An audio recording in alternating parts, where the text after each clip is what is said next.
My wife cheated on me with our neighbor, then secretly transferred $250, $0 of our inheritance into her sister's account before filing for divorce.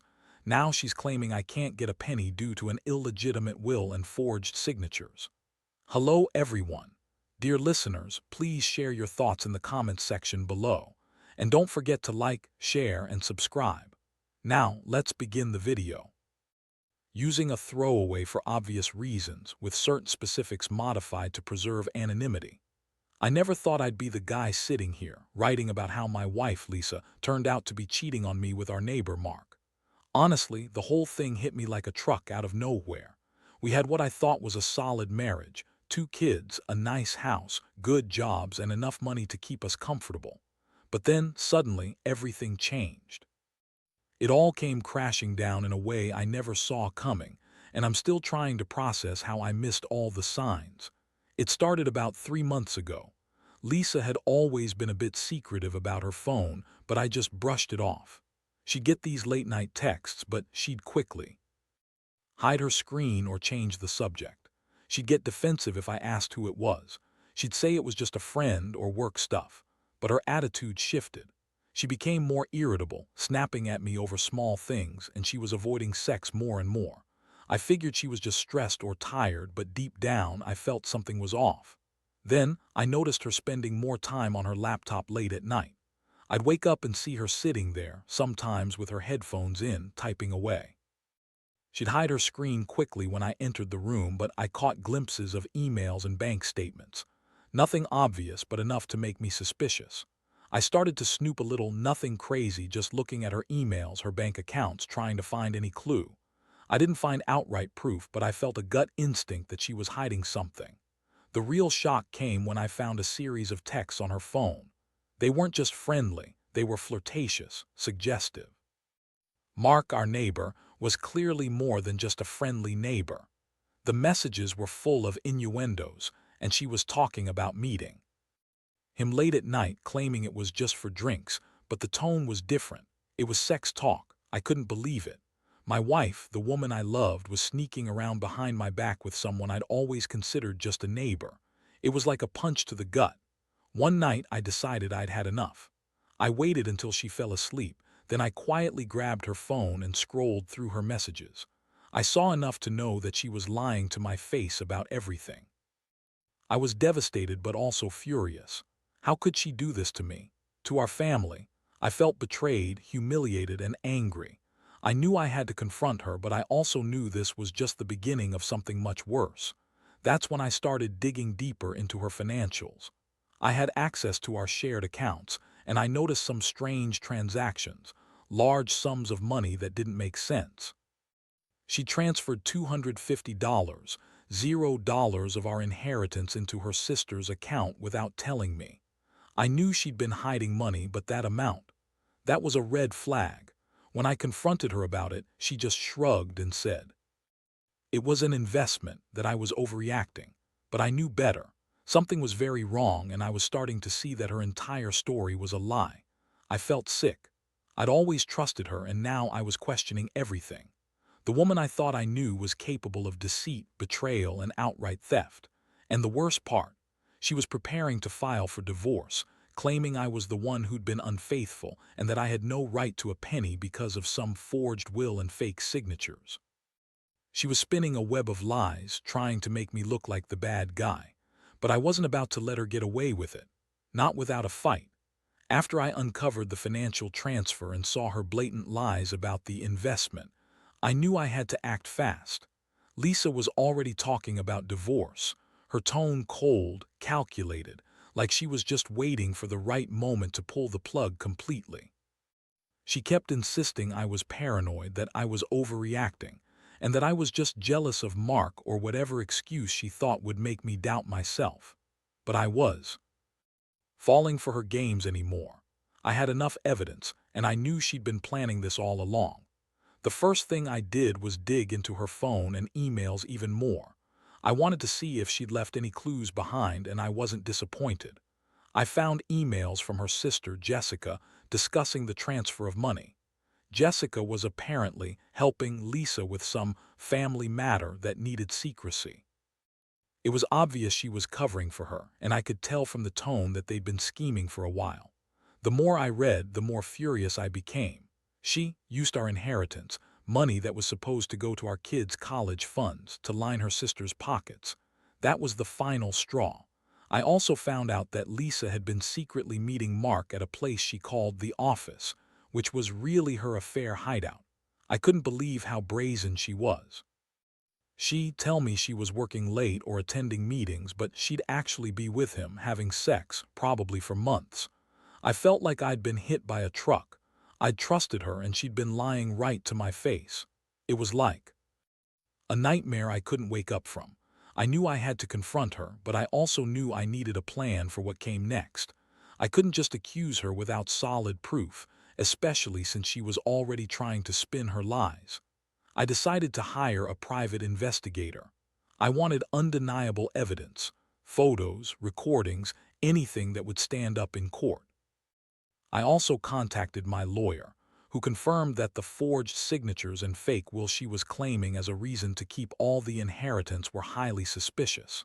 It was clear she'd been forging documents, probably with her sister's help, to manipulate the estate in her favor. While I was gathering all this, Lisa started acting even more bitchy and manipulative. She'd lash out at me, call me paranoid, accuse me of being controlling, and deny everything. She'd say I was just jealous of Mark, that I was imagining things, that I was crazy for suspecting her. But I wasn't about to let her gaslight me anymore. I had hard evidence and I planned to use it. I was starting to see her for what she really was, a liar, a thief, and a cheat.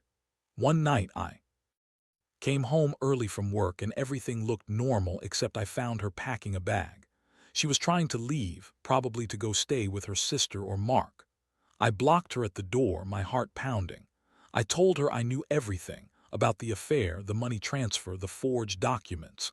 Her face twisted in rage and she started lying again, saying I was crazy, that I was making it all up.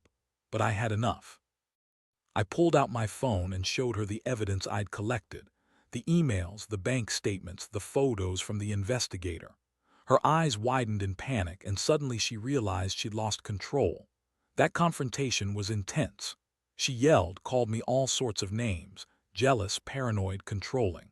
She tried to spin her story again, claiming she'd only been talking to Mark for emotional support, that the money was a gift from her sister, and that I had no right to question her. But I wasn't buying it anymore. I told her I was done playing her game. I was filing for divorce and I was going to fight her in court over the inheritance, the house, everything. I wanted justice and I wanted to make sure she paid for what she did. The next day, I went straight to my lawyer with all the evidence. We prepared legal documents to freeze her assets, challenge the forged will, and seek full custody of the kids. I also contacted the authorities about the money transfer, because what she did was theft, and I wanted her held accountable. I felt a strange mix of relief and anger. For so long, I had trusted her, believed in her, and now I saw her for what she truly was, someone willing to betray her own family for greed and sex. That betrayal cut deep, but I was determined to get justice. I wasn't going to let her walk away with everything she'd tried to steal. After I handed over all the evidence to my lawyer, I felt like I had taken the first real step toward reclaiming what was mine, and more importantly, protecting my kids from her greed and lies. But the aftermath hit harder than I expected.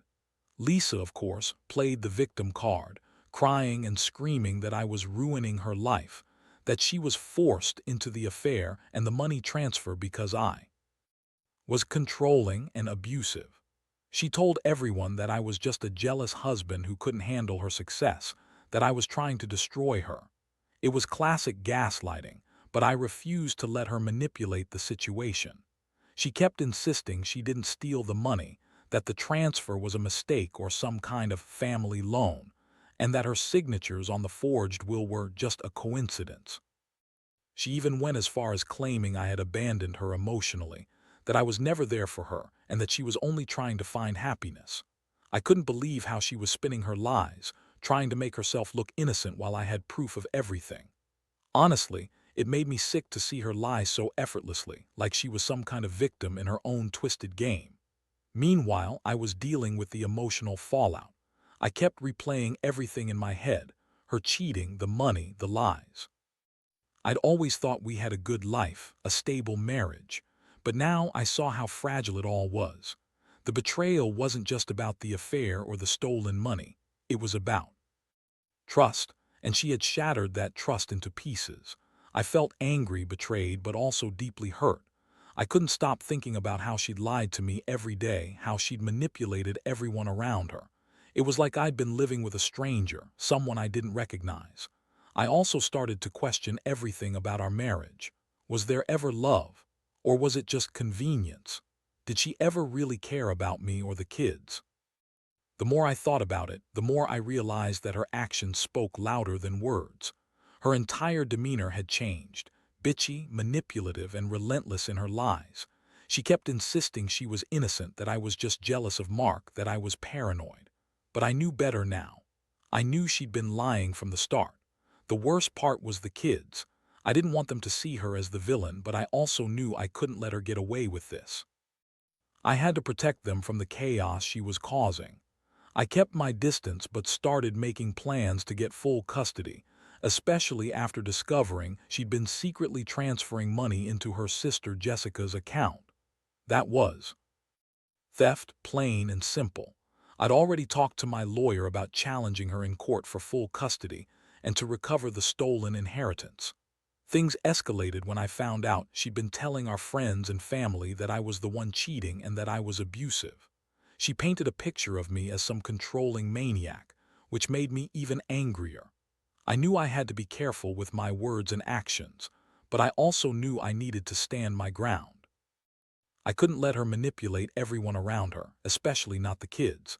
I wanted to be transparent and show everyone the truth, what she'd done, how she'd lied, and how she'd stolen from us. In the meantime, I hired a forensic accountant to trace all the money she'd transferred. I wanted to see if she'd hidden more funds or if she'd laundered money through other accounts. The results weren't good. She moved some of the inheritance into offshore accounts, which made everything even more complicated. It was clear she was trying to hide her tracks, but I was determined to find every penny and get it back. I wasn't going to let her walk away with a dime of what was rightfully ours. The emotional toll was enormous. Every time I looked at her, I saw a liar, a thief, a woman I no longer recognized. I felt a deep sense of loss, not just of my marriage, but of the trust and love I'd thought we shared. Sometimes I'd wake up in the middle of the night, wondering if I'd ever be able to trust again, if I'd ever feel safe in my own home. The betrayal cut so deep, I questioned everything. But I knew I had to stay strong for me and for my kids. I couldn't let her ruin their future with her greed and lies. I was committed to fighting this all the way, no matter how ugly it got. The days that followed were a blur of legal meetings, sleepless nights, and endless planning. I was determined to get to the bottom of everything, every dollar she'd stolen, every lie she'd told. The more I uncovered, the angrier I got. She kept up her act, crying and claiming she was innocent, but I saw through her. She was a master manipulator, spinning stories to anyone who would listen, but I had the evidence. Now I wasn't going to back down.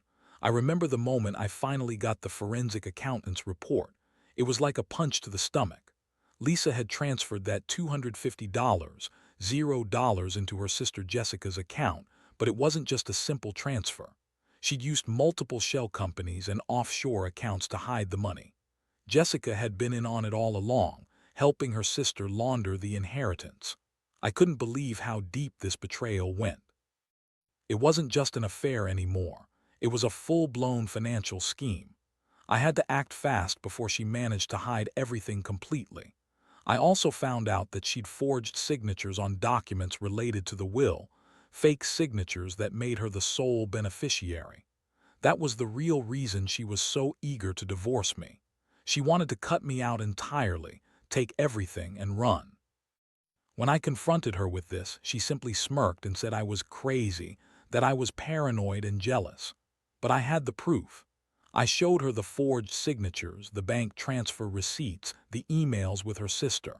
Her face went pale for a moment, but then she recovered and started spinning more lies, claiming I was trying to ruin her reputation. I couldn't believe how she could lie so effortlessly. It was like watching a con artist in action. I felt a mix of disgust and frustration. How did I miss all of this? How did I not see the signs earlier? I kept replaying all the moments when she was sneaky, the late-night phone calls, her secretive attitude, the way she avoided intimacy. It all added up now. She'd been planning her escape for months, maybe longer. Meanwhile, she kept insisting she loved me, that she was forced into the affair because I was heartless, that she only did it because she felt neglected. I couldn't even listen to her anymore. Her words didn't match her actions. She betrayed me in every way possible, and now she was trying to paint herself as the victim. I knew better. I'd seen her true face, the thief, the liar, the manipulator, and I was done trusting her. I realized I had to act decisively. I couldn't let her keep lying, stealing, and scheming. I contacted my lawyer and told him I wanted to file for full custody of the kids, challenge the forged will, and recover every penny stolen. I also wanted to freeze her assets, especially the offshore accounts, before she managed to move the money again. My lawyer warned me it would be a long fight, but I was prepared. I wasn't going to let her get away with this. The next step was to serve her with divorce papers. I went to her house that evening, knowing she'd probably try to run or hide. When I knocked on the door, she was already waiting there, eyes red and face angry. She tried to deny everything, but I laid out all the evidence on the table. Her face twisted in rage, her mask of innocence slipping away. She screamed, calling me every name under the sun, but I didn't care. I knew the truth now. I knew what she'd done.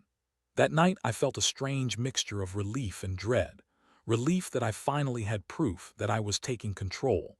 Dread because I knew this was just the beginning of a long legal battle, and that she wouldn't go down without a fight. I also felt a gnawing sadness. Sadness for the marriage I thought we had, sadness for the family that was falling apart. But I also knew I had no choice. I had to stand up for myself and for my kids. I couldn't let her destroy everything we'd built for greed and sex. This was about justice, about reclaiming what was stolen, and about protecting my future from her manipulative schemes. The court date finally arrived after months of back-and-forth legal battles. I felt a mix of exhaustion and determination. I knew Lisa would pull every trick she had, trying to twist the story and make herself look innocent. She was already spinning stories to friends and family, claiming I was an abusive, jealous husband who just couldn't handle her success. But I had the evidence: screenshots, bank statements, forged signatures, and the testimony of the private investigator. I was ready to face whatever she threw at me. When we sat in the courtroom, she sat there with that fake smile, trying to look composed. Her lawyer was whispering in her ear, probably coaching her on what to say. I felt a surge of anger, but I kept my composure. I knew this was the moment where the truth would come out. The judge listened carefully. As my lawyer presented the evidence, proof of the illegal transfer, the forged documents, the offshore accounts, the emails with her sister, Lisa's face gradually lost its color as she realized her lies weren't going to hold up. She tried to deny everything, claiming she'd been forced into the illegal transfer because she was desperate, that she never meant to steal from us. She even claimed that her affair with Mark was just emotional, that it was innocent, and that I was just paranoid. I couldn't believe her audacity. I pulled out my phone and showed the judge the explicit messages between her and Mark, along with the emails from her sister discussing the money transfer. The judge looked at her, then back at me, clearly unimpressed with her attempts to spin her way out of it. The courtroom was tense. I could see the judge flipping through the evidence, listening to my testimony about how she'd manipulated the estate, forged signatures, and secretly transferred the money. When the judge finally spoke, he made it clear that her actions were illegal and that she had committed fraud. He ordered her to pay back the stolen inheritance, freeze her offshore accounts, and face charges for forging documents. The judge also granted full custody of the kids to me, citing her financial misconduct and her pattern of deception as reasons. Lisa's face twisted in rage and disbelief. She started crying, claiming she loved the kids, that I was trying to ruin her life, but her words rang hollow. I felt a strange sense of relief mixed with guilt, relief that justice was finally being served, and guilt for the pain I knew this would cause my children. But I also knew I had no choice. I had to protect them from her greed and lies, even if it meant tearing apart our family. After the hearing, I approached her outside the courtroom. She was still crying, trying to manipulate everyone around her, but I was done listening. I told her she was going to pay for what she did, financially, legally, and emotionally.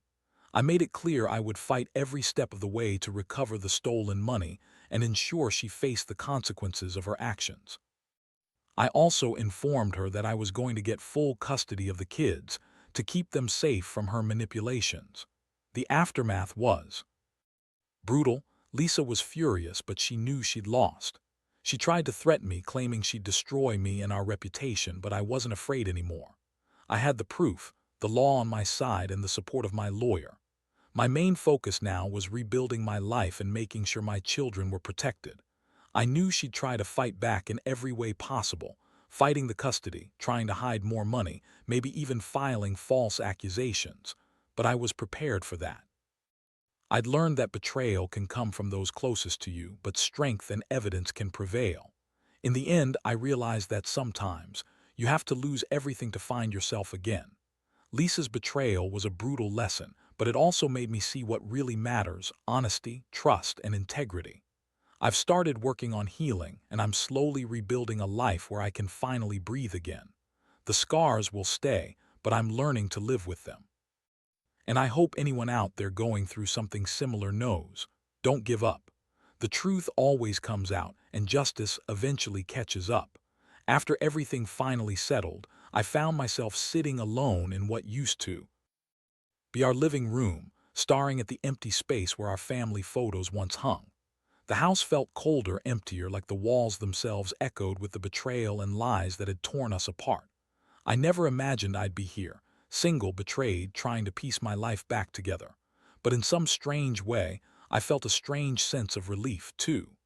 The weight of her lies and manipulations had finally been lifted, and I could breathe again, even if it was with a heavy heart.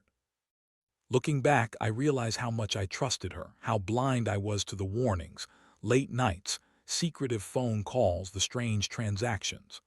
I always thought I knew her, but it turns out I never really did. She was good at deception, at hiding her true self behind a pretty facade. And the worst part, she convinced everyone around her that I was the villain, the jealous husband who couldn't handle her success or her choices. That lie nearly cost me everything, but I'm glad I fought to prove the truth. The courtroom was a turning point. Seeing her face, realizing she'd been caught in her own web of lies, was both humiliating and satisfying. The judge's ruling was clear. She had to pay back every penny stolen, face charges, and give up custody of the kids. It was a victory, but it didn't erase the pain. I still think about the kids, how they're processing all of this, how they're going to grow up with this knowledge. That's what hurts the most. I want to shield them from the worst of it, to give them stability, even if their mother's actions made everything so chaotic. In the aftermath, I focused on rebuilding. I got a new job, started therapy to deal with the emotional scars, and made a conscious effort to be present for my children. I've learned that trust is fragile, and when it's broken, it takes time and effort to rebuild. I also learned that sometimes you have to lose everything to find your strength. My marriage, my sense of security, even parts of my dignity, everything was tested. But I came out of it with a clearer understanding of what I want in life: honesty, loyalty, and respect. I'll admit, there are days when I feel the sting of betrayal, moments when I wonder if I'll ever fully trust again, or if I'll carry this pain forever. But I also know that I'm stronger than I thought. I've learned to stand up for myself, to recognize the signs of deception, and to value myself enough not to accept anything less than honesty. My experience has taught me that no matter how dark things seem, there is always a way to come out on the other side, even if it's a different life than the one I imagined. If I could leave any advice, it would be this: pay attention to the small signs. Trust your instincts. Don't let anyone manipulate or lie to you, no matter how convincing they seem. And most importantly, never be afraid to fight for what's right: yourself, your integrity, and your peace of mind. It's a painful lesson, but one that's made me more aware of what truly matters. I may have lost a lot, but I've also gained clarity about love, about trust, and about my own resilience. That's what I'll carry forward.